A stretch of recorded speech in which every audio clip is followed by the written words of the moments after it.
این همون روز است که پیغمبر میگفت ما دروغ میدانستیم. این همون روز است که داعی ها و علما ها میگفتیم ما شوخی میفهمیدیم. همون روز است.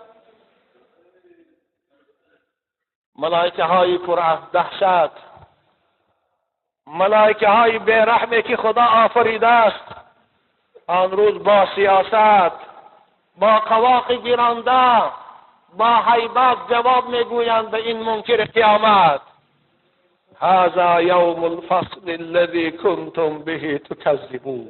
این است همان روز قیامت، این است همان روز جدا شدنی بین کافر و مؤمن، این است همان روز جدا شدنی بین روزخور و روزدار که دنیا تو دروغ میدانستی.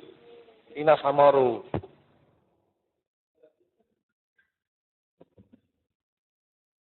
احشر الذین ظلموا وازواجهم وما كانوا یعبدون.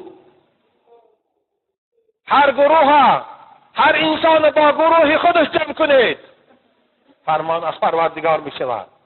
به نمازها را با همراهی به نمازها، روزخورها را با همراهی روزخورها، یهودی ها را با یهودی ها، مسیحی ها را با مسیحی ها، اهل توحید، اهل مسجد با مسجدی ها. مسجد منکنا را همراه رهبراشان، روی خطگیرا را همراهی مسئولاشان حشر کن.